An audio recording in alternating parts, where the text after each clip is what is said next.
명절 때 와서 이제 가족들과 함께하면 어른들이 이제 덕담을 하게 되는데 이게 덕담이 아닌 경우가 많죠. 보통 덕담 어른들 그러잖아요. 내가 하는 말은 틀린 말이 하나도 없어. 다 맞는 말이라고 하고 덕담이라고 하는데 이 덕담과 맞는 말이 계속되면 뭐가 되죠? 잔소리가 됩니다. 이 잔소리가 계속되면 악담이 됩니다.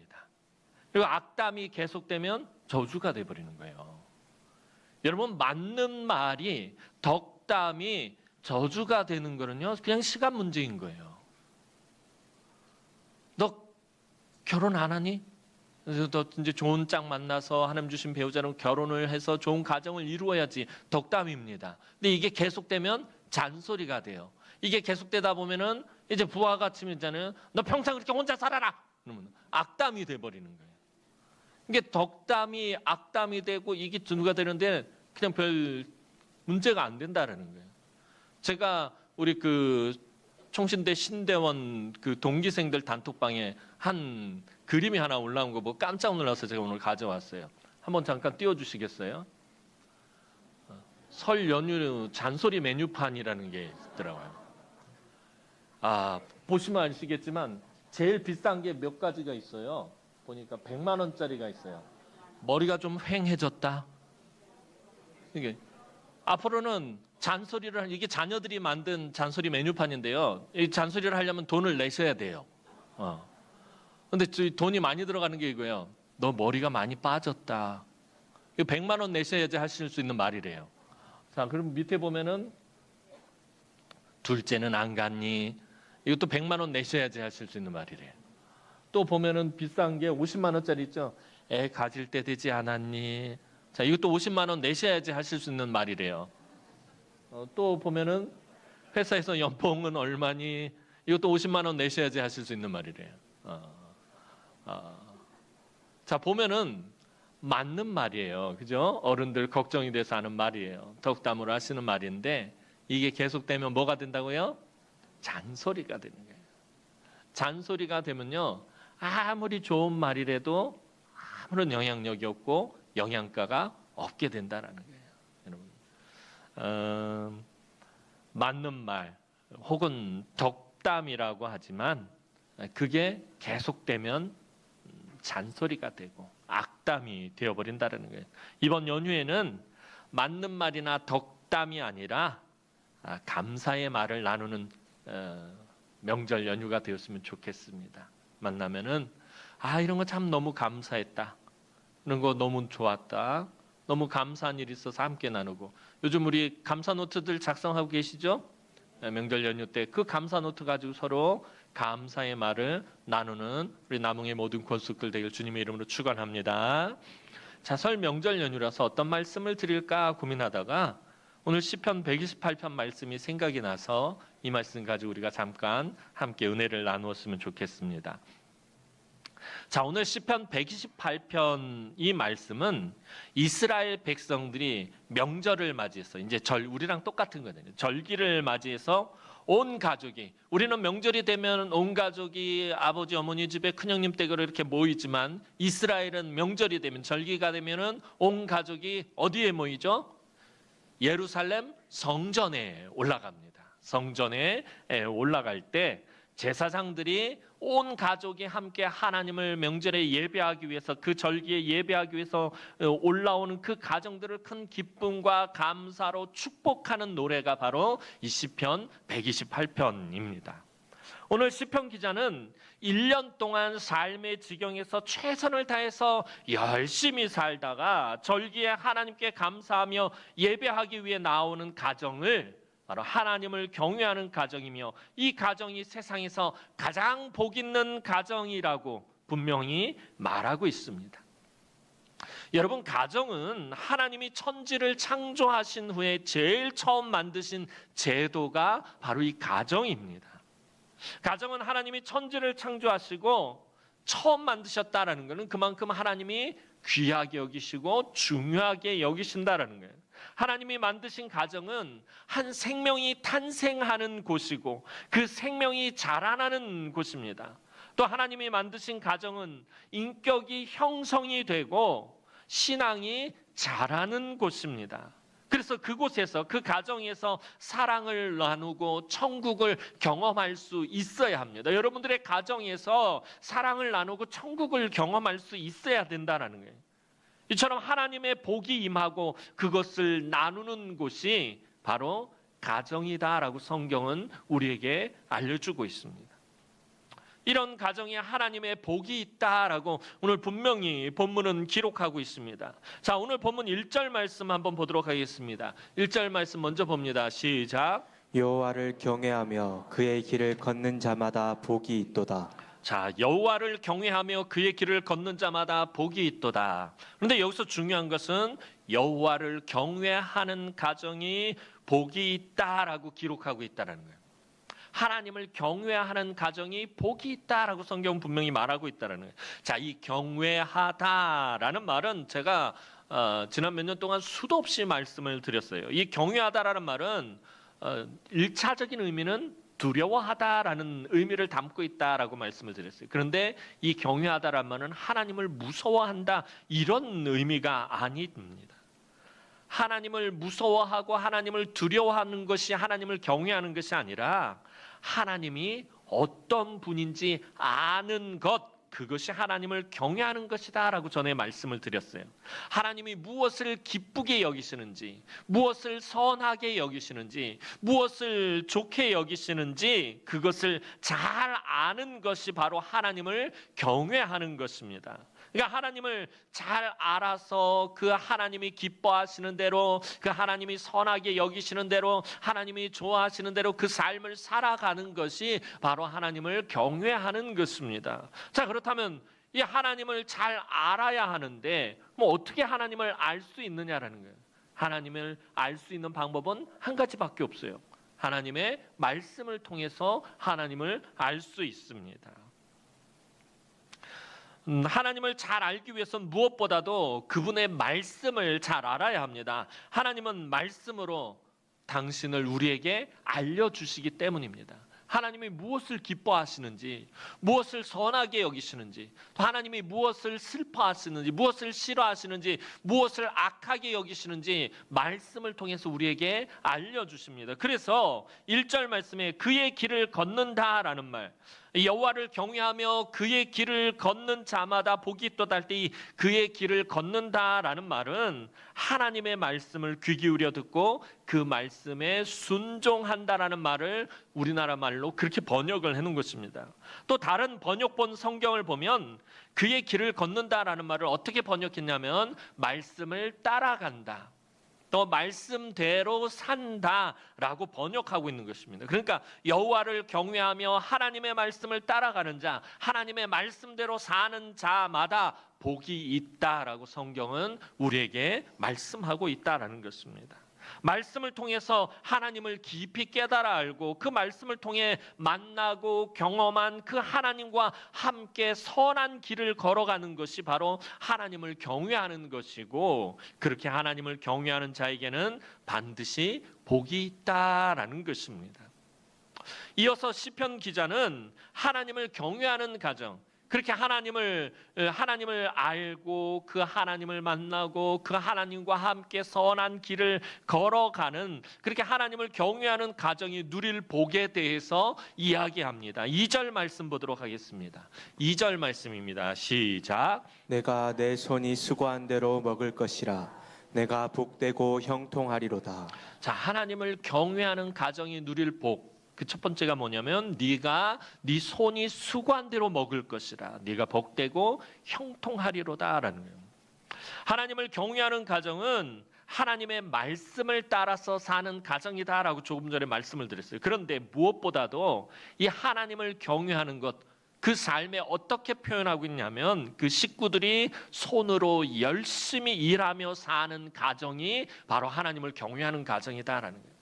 하나님이 우리에게 주신 그 삶의 지경에서, 하나님이 우리에게 주신 그 삶 속에서 그 손이 수고하며 열심히 최선을 다해서 사는 것, 그것이 바로 하나님을 경외하는 것이다라는 것입니다. 여러분, 성경이 말하고 있는 복은요, 불로소득이나 일확천금과 같은 것이 아닙니다. 일하지도 않고 뭔가 소득을 얻는 거, 순식간에 뭔가를 큰 돈을 벌어들이는 이런 것이 아니라 그 손이 수고한 대로 누리는 복이 바로 성경이 말하는 복입니다. 수고도 하지 않고 놀고 먹는 것은 성경적인 의미에서 복이 아닙니다. 그것은 건강하지 못한 삶입니다. 성경이 말하는 가장 큰 복은 자기의 일을, 하나님이 나에게 주신 그 삶의 지경에서 자기의 일을 열심히 하는 것이고, 그 일을 통해서 내가 열심히 내 손이 수고해서 하나님이 그 일을 통해서 주신 것을 감사하며 그것으로 가족이 살아가는 것, 이게 성경이 말하는 복입니다. 여러분, 한자어에 보면은 불한당이라는 말이 있어요. 우리 불한당이라는 말을 자주 쓰는데, 이 무리를 지어서 행패를 부리는 사람이란 뜻을 가진 게 불한당이란 말입니다. 그런데 이 말은 원래 문자적으로 한자어를 그대로 문자적으로 직역을 하면요, 땀을 흘리지 않는 무리라는 뜻이랍니다. 불한당, 이런 불한당 같은 놈들을 봤나? 이때 이 불한당은 땀을 흘리지 않는 사람들이란 뜻입니다. 사실은 이 말은요, 아주 큰 욕에 가까운 말이라고 합니다. 열심히 살지 않고 빈둥거리는 사람을 멸시하는 말이 원래는 불한당이라는 말이었다고 합니다. 성경도 이런 사람들을 인정하지 않아요. 땀을 흘리지 않는 사람, 자기 손으로 수고하지 않는 사람, 이런 사람들을 성경은 절대로 인정하지 않습니다. 사도 바울도 아주 강하게 경고하고 있습니다. 데살로니가후서 3장 10절 하반절 말씀 보도록 하겠습니다. 시작. 누구든지 일하기 싫어하거든 먹지도 말게 하라. 이게 성경적인 관점에서 말하는 거예요. 누구든지 일하기 싫어하거든 먹지도 말게 하라는 거예요. 왜냐하면 사람은 그 손이 수고한 대로 누리도록 하나님께서 창조의 원리를 그렇게 잡아 놓으셨기 때문이에요. 그런데 수고하지 않고 먹으려 하고요, 수고하지 않고 소득을 얻으려고 한다면 하나님 먹게도 하지 말라고 그러는 거예요. 먹지도 말게 하라라고 하나님 말씀하고 있다라는 거예요. 하나님을 경외하는 사람은요, 바로 자기 손으로 수고하는 사람이에요. 자기 손으로 땀을 흘리고 자기 손으로 흙을 묻히는 사람, 자기 손으로 수고를 다하는 사람이 바로 하나님을 경외하는 사람이고, 그 사람이 복을 받는다라는 거예요. 지난주에 로또 당첨 얘기를 했었잖아요. 엄밀히 말하면, 성경적으로 말하면 로또 당첨은요, 성경적이지 않은 거예요. 왜냐하면 일확천금 불로소득이기 때문에 내 손이 수고한 게, 목사님 무슨 말씀이에요? 저희가 그 번호를 쓰기 위해서 얼마나 노심초사하면서, 제가 때로는 막 인터넷 번호판도 돌려가고 여기저기 다 뒤져가면서 발품도 하고, 그래서 이게 불로소득이 아닙니다라고 말씀하시는 분들이 있을지 모르겠어요. 그러나 성경은 로또 당첨은 성경적이지 않다라는 거예요. 네 손이 수고한 대로 먹으리라. 이때 이 먹다라는 말은요, 원전의 의미는 누리다라는 말이에요. 그러니까 내 손이 수고한 대로 누리는 것이, 그게 하나님이 우리에게 주신 복이에요. 내가 열심히 땀 흘리면서 살았던 거, 내가 정말 열심히 살았던 그 삶에 대한 하나님이 나에게 보상으로 주시는 것들, 그게 복이다라는 것. 그러니까 여러분들, 로또 당첨 같은 거는 꿈도 꾸지 마시고, 로또를 할까 말까 고민할 때에 더 열심히 사시는 우리 남흥의 성도들이 되었으면 좋겠습니다. 그래도 사고 싶죠? 로또 1등만 된다면 여러 가지 계획들이 있잖아요. 다 접으시기 바랍니다. 내 손이 수고한 대로. 여러분들 기도할 때, 하나님, 내가 정말 수고한 대로, 내 자녀들이 정말 그 수고한 대로 하나님의 은혜와 복을 받아 누리게 해주십시오. 여러분 그렇게 기도하셔야 돼요. 그럼 하나님이 그렇게 응답하십니다. 여러분들의 가정과 여러분들의 자녀들이 복 있는 삶, 복 있는 가정이 되어진다라는 것입니다. 하나님은 일찍이 모세를 통해서 이스라엘 백성들에게 말씀해 주셨습니다. 신명기 28장 8절 말씀 보도록 하겠습니다. 시작. 여호와께서 명령하사 내 창고와 내 손으로 하는 모든 일에 복을 내리시고, 내 하나님 여호와께서 내게 주시는 땅에서 내게 복을 주실 것이며. 자, 하나님께서 아직 땅을 차지하기도 전인 이스라엘 백성들 광야에서 생활할 때 모세를 통해서 주신 말씀이 뭐냐면 네 손으로 하는 모든 일에 복을 내리시고 라고 말씀하고 있다는 거예요. 네 손으로 하는 일에, 네 손으로 수고하는 모든 일에 하나님이 복을 내리신다라고 말씀하고 있다는 거예요. 자기 손으로 수고하며 부지런히 열심히 사는 자에게 하나님은 복을 풍성하게 베풀어 주신다라는 거예요. 전에도 말씀드렸던 것처럼 가장 어리석은 사람이 어떤 사람이냐면 하나님 복을 주십시오, 복을 주십시오. 아침, 점심, 저녁 교회 나와서 맨날 그냥 밤새 철회하면서 하나님 복을 주십시오, 복을 주십시오, 복 그러는데 그 삶은 열심히 살지 않는 사람, 가장 어리석은 사람이에요. 여러분, 하나님 앞에 간절히 간구하고 기도하면 하나님 응답하시는데 하나님 어떻게 응답하십니까? 내가 하나님 앞에 열심히 믿음으로 기도하고 그리고 내 삶 가운데서 내 손이 수고한 대로 하나님 나에게 복을 주신다라는 거예요. 기도는 열심히 하는데 내 삶은 그 기도를 따라가지 못해요. 그럼 그 사람은 복 있는 삶을 살지 못하는 거예요. 하나님이 복이 그 사람에게 풍성하게 임하지 않는다라는 거예요. 하나님에게 무언가를 요청했으면 그다음에 삶에서는 최선을 다해서 열심히 살아야 한다는 거예요. 하나님 내 손이 수고한 대로 복을 받고요, 내 손으로 하는 모든 일에 복을 내리신다라고 말씀하고 있다라는 거예요. 온 가족이 하루하루를 열심히 최선을 다해서 사는 가정이 하나님을 경외하는 가정이며 그 가정은 하나님의 복을 반드시 받게 된다라고 성경은 말씀하고 있다라는 거예요. 2절 말미에 그 복되고 형통하다라는 말은요, 우리가 아무것도 안 해도 복을 받는다라는 말이 아니에요. 이 형통이라는 말에 대해서는 제가 여러 번 말씀을 드렸어요. 내가 수고하지 않고 평안해지는 것, 내가 수고하지 않고 복을 받는 의미가 형통이 아니다라고 여러 번 말씀을 드렸습니다. 이 복되고 형통하다라는 것은요, 우리 손의 수고와 노동에 하나님의 은혜와 복이 있음을 말씀하고 있는 것입니다. 여러분의 손의 수고와 여러분이 땀 흘리는 그 노동에 하나님의 은혜와 복이 있다라는 것입니다. 우리의 노력이 자동적으로 열매를 맺는 것이 아니라, 여러분 세상 사람들도 열심히 수고하면서 살아요. 정말 어떤 때 보면은 정말 부지런하고 정말 최선을 다해서 하나님을 알지 못하는 사람들도 정말 열심히 살아요. 그런데 그 사람들이 받아 누리는 복과 우리가 받아 누리는 복은 완전히 달라요. 우리의 노력이 자동적으로 열매를 맺는 것이 아니라 하나님이 함께 하시지 않는 수고는 헛되다라는 거예요. 무슨 말씀을 드리려고 하냐면 내 손이 수고한 대로 먹는다라는 말은요, 그냥 내가 열심히 산다고 해서 자동적으로 은혜와 복을 받는 것이 아니다라는 거예요. 하나님이 열심히 사는 그 사람과 함께 하셔야 그 수고가 비로소 의미가 있다라는 거예요. 아무리 열심히 살아도 아무리 수고해도 하나님이 함께 하시지 않으면 그 수고는 헛되다라는 것입니다. 그래서 앞선 시편인 117편 보면 하나님이 함께 하시지 않고 도와주시지 않으면 모든 수고가 헛되다라고 분명히 말하고 있어요. 여호와께서 집을 세우지 아니하시면 세우는 자의 수고가 헛되며 여호와께서 성을 지키지 아니하시면 파수꾼의 깨어 있음이 헛되다라고 성경은 분명히 앞선 시편 127편에서 말하고 있다는 거예요. 아무리 수고해도 하나님이 함께하지 않으면 그 수고가 헛되다라는 것입니다. 하나님이 우리와 함께 하실 때 하나님은 우리의 손의 수고와 우리의 노동을 통해서 우리에게 복을 주신다라는 것입니다. 하나님이 우리에게 복을 주시는데 성경은 분명히 우리에게 복을 주신다라고 약속하셨는데 그 복이 어떤 루트를 통해서 우리에게 오느냐 하면 내 손의 수고와 나의 노동을 통해서 그 복이 나에게로 온다라는 것입니다.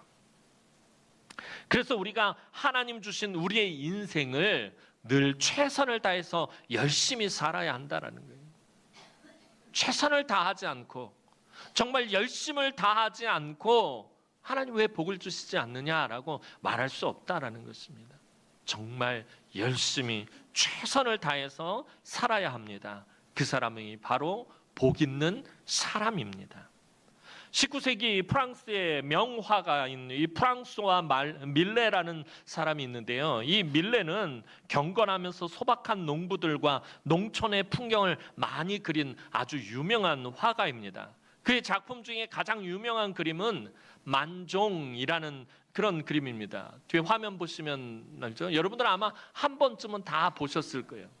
이 밀레가 그린 작품인데 이것은 어느 기업가가 아주 싼 가격에 100프랑인가 아주 싼 가격에 사서 이것을 루브르 박물관에 기증을 했다고 그래요. 그래서 이거는 이 작품은 한 번도 경매에 올라오지 않아서 가격이 얼마인지 전혀 가늠할 수 없는, 그래서 어떤 사람은 그래요. 세계에서 가장 비싼 작품이 될 수도 있다라고 말하는 작품인데요.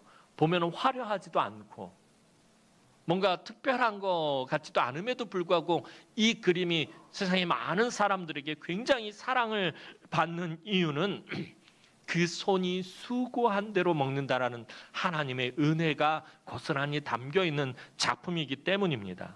들판에서 하루 종일 열심히 감자를 캐며 그 손으로 수고하며 일하다가 저녁이 되어 저 멀리 교회당에서 저녁 종소리가 들리고 하루의 일을 마무리합니다. 이제 집으로 돌아가야 하는 시간입니다. 어서 가서 저녁을 차리고 자녀들과 한 상에 둘러 앉아야 합니다. 그때 부부는 일하던 손을 멈추고 조용히 하나님께 기도합니다. 무엇을 기도하는지는 모르겠지만 아마도 감사, 하루의 일과를 마치는 감사 기도일 것입니다.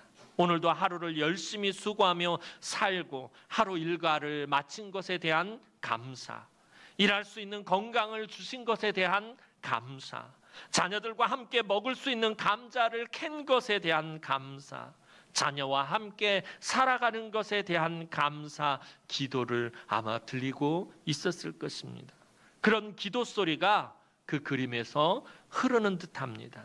이 그림에 등장하는 부부가 바로 오늘 시편 128편에 등장하는 복 있는 사람입니다.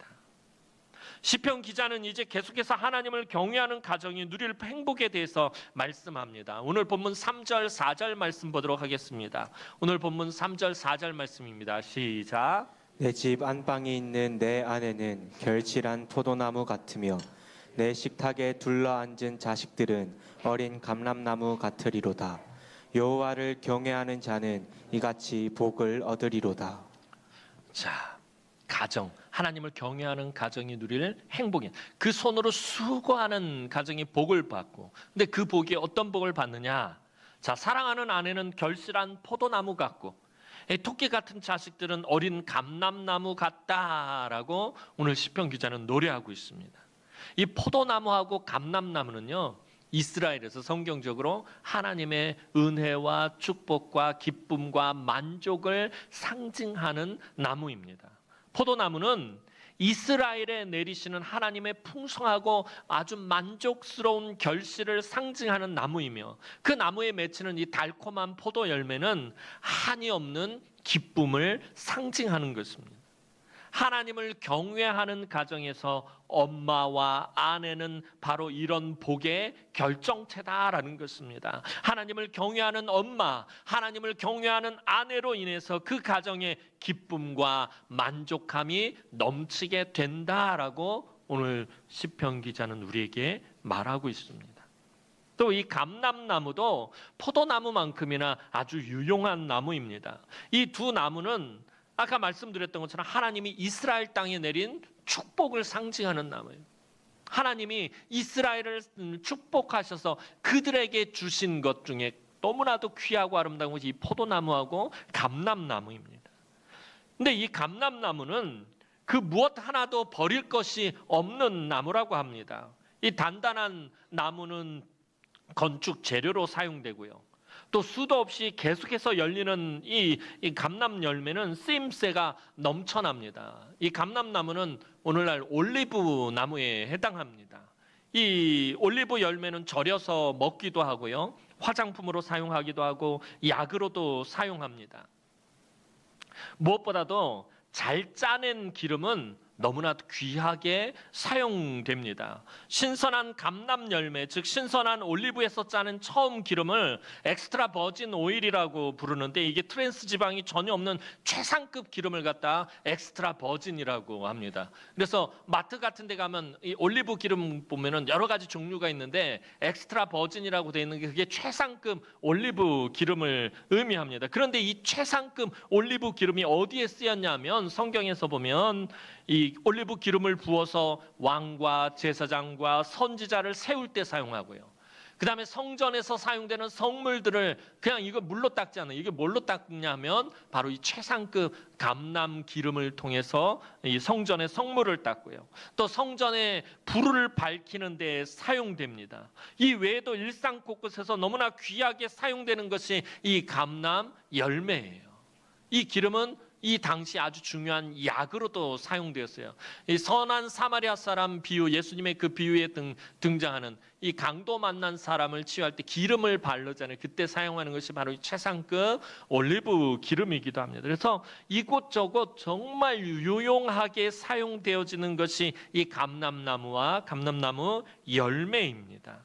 즉 하나님을 경외하는 가정에 복 주시는 자녀들의 삶이 이처럼 귀하게 사용되어진다라는 것입니다. 그런데 오늘 말씀을 보면 그냥 감람나무, 너희 자녀들은 감람나무라고 하지 않고 어린 감람나무라고 말하고 있습니다. 이 어리다라는 것은 앞으로 더 자라고 성장해야 된다라는 의미를 담고 있습니다. 그러니까 더 앞으로 더 많이 더 귀하게 쓰임을 받는다라는 의미를 담고 있는 것입니다. 지금보다 나중에 더 귀하게 쓰임 받는다는 거예요. 여러분, 하나님이 주시는 복의 큰 특징 중에 하나는 지금보다 나중이 더 복되다라는 것입니다. 지금보다 나중이 훨씬 더 복되다는 것입니다. 5절 6절 말씀 보도록 하겠습니다. 오늘 본문 5절 6절 말씀입니다. 시작. 여호와께서 시온에서 내게 복을 주실지어다. 너는 평생에 예루살렘의 번영을 보며 내 자식의 자식을 볼지어다. 이스라엘에게 평강이 있을지로다. 자, 하나님을 경외하는 가정에 주시는 복은 오늘보다 내일이 더 좋아지고, 현재보다 미래가 더 나아지고, 지금보다 나중이 더 잘 된다라는 것입니다. 여러분, 하나님이 주시는 복을 당대에 받아 누리는 것, 내 때에 받아 누리는 것 정말 중요합니다. 내가 하나님의 은혜와 복을 받고 사는 것 정말 중요합니다. 그런데 그거보다 더 중요한 것이 있습니다.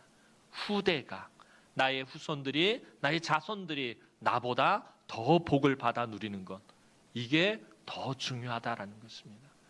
오늘 저와 여러분들만 복 받고 천국 가고 그걸로 끝이 아니다라는 것입니다. 여러분들의 자녀들이, 그 자녀들의 자녀들이, 또 다시 그 자녀들의 자녀들이 나보다 더 큰 복, 나보다 더 많은 복을 받아 누리는 것, 믿음의 계대가 이어지는 것, 이게 사실은 가장 큰 복이다라는 것입니다. 여러분, 우리가 흔히 하는 말 중에 돈을 잃으면 그냥 조금 잃은 것이고, 명예를 잃으면 조금 많이 잃은 것이고, 건강을 잃으면 모두 다 잃는 것이다 라는 말이 있습니다. 그런데 여기서 정말 중요한 것을 하나 덧붙이자면, 믿음을 잃으면 무엇을 잃게 될까요? 영원을 잃게 된다라는 거예요. 건강을 잃으면 모든 것을 다 잃지만 믿음을 잃어버리면 영원을 잃어버리게 된다는 거예요. 세상에 모든 것이 다 있는데 하나님이 주신 복이 없다면 그것은 너무나도 헛된 일이다라는 것입니다. 성경의 인물 중에요, 평생을 정말 수고하며 열심히 살았던 우리 믿음의 조상이 있습니다. 대표적인 사람을 한 사람 꼽자면 바로 여호수아입니다. 여호수아는요, 애굽에서 태어났어요. 애굽에서 노예로 태어나서 어린 시절에는 힘겨운 노예의 삶을 살았어요. 출애굽기 앞부분에 보면 이스라엘 자손들이 고역을 하잖아요. 벽돌을 만들면서 이 국고성을 쌓으며 그들이 노역을 하는데, 아주 고역을 하는데, 여호수아는 이 애굽에서 태어나서 어린 시절 노예로 태어났기 때문에 그 고역을 다 했어요. 그리고 젊은 시절에는 모세의 수종드는 자로 모세가 지시하는 온갖 굳은 일을 다 해냈어요. 전쟁을 하기 위해서 군대 장관으로 세우면 이 백성들을 이끌고 나가서 전쟁해야 했고요. 가서 정탐하라고 그러면 가서 가나안을 정탐하고 와야 됐고요. 모세의 곁에서 모세가 시키는 모든 굳은 일을 다 해내며 광야에서 정말 열심히 최선을 다해서 40년을 살았던 사람 꼽으라고 하면 여호수아 한 사람 꼽을 수 있을 거예요. 그리고 노년에는 모세의 후계자로서 백성들을 이끌고 요단강을 건너가서 치열하게 가나안 정복 전쟁을 수행했어요. 여호수아는 정말 수고했던 자기의 사명을 다 마치고 일선에서 물러나며 백성들을 불러 모아놓고 아주 간절한 마음으로 이렇게 말합니다. 여호수아서 24장 15절 말씀 보겠습니다. 시작. 만일 여호와를 섬기는 것이 너희에게 좋지 않게 보이거든 너희 조상들이 강 저쪽에서 섬기던 신들이든지 또는 너희가 거주하는 땅에 있는 아모리 족속의 신들이든지 너희가 섬길 자를 오늘 택하라. 오직 나와 내 집은 여호와를 섬기겠노라 하니. 평생을 자기 손으로 수고하면서 살았던 사람이 여호수아입니다. 그 여호수아가 인생의 마지막 지점에 서서 백성들에게 하는 말 한마디로 요약하면 오직 나와 내 집은 여호와를 섬기겠다. 나와 나만이라고 하지 않고 나와 내 집은 나와 내 자손들은 하나님만을 섬기겠다라고 말하고 있다라는 거예요. 사랑하는 성도 여러분, 후손에게 믿음을 남겨주는 것은 복 중에서 가장 큰 복입니다. 우리의 재산은 없어질 수도 있고요. 건강도 놓칠 수도 있지만 복의 근원이 되시는 하나님을 믿는 믿음은 결코 잃어서는 안 된다라는 것입니다. 18세기 감리교를 창설하며 영국에 엄청난 부흥을 일으켰던 존 웨슬리 목사님은 우리가 나중에 천국에 가면 하나님이 3가지를 물어보실 것이다 라고 이야기했습니다. 하나님이 이렇게 3가지를 물어보신답니다. 내게 준 시간을 어떻게 사용했느냐, 네게 준 재물을 어떻게 사용했느냐, 그리고 마지막 3번째가요, 네게 맡겨준 가정과 자녀를 어떻게 지켰느냐라고 하나님이 이 3가지를 물어보신다고 합니다. 물론 성경에는 없는 내용이에요. 존 웨슬리 목사님, 그 영성이 탁월했던 존 웨슬리 목사님이 성도들에게 설교하면서 했던 말씀이에요. 결국에 우리가 이 땅에서 얼마나 그 손으로 수고하며 열심히 최선을 다해서 살았느냐고 하나님이 물으신다라는 거예요. 엄밀히 말하면 성경적인 거죠. 나중에 우리가 하나님 앞에 갔을 때 정말 하나님이 주신 그 삶의 지경에서 그 손으로 수고하며 얼마나 최선을 다해서 살았느냐라고 하나님 우리에게 물어보신다라는 것입니다. 하나님의 이 물음에 정말 우리가 자신 있게 대답할 수 있어야 합니다. 하나님 주신 모든 것을 정말 열심히 이 손으로 수고하며 살았습니다. 내 손으로 수고하며 살았고 이 수고한 대로 하나님 주신 복을 받아 누리며 살다가 하나님 왔습니다라고 우리 자신 있게 말할 수 있어야 한다라는 것입니다. 사랑하는 성도 여러분, 오늘 명절을 맞이해서 온 가족이 함께 예배하는 여러분이 하나님을 경외하며 복 있는 분들인 줄로 압니다. 여러분의 삶의 지경에서 여러분이 수고한 것이 헛되지 않고 수고한 것을 기쁨과 만족으로 누리고 가족들이 귀하게 쓰임을 받고 지금보다 나중이 더 복되며 믿음의 대가 끊어지지 않는 그런 복을 풍성하게 받아 누리시는 사랑하는 주의 귀한 우리 남흥의 모든 성도들, 모든 가족들이 되기를 주님의 이름으로 축원합니다.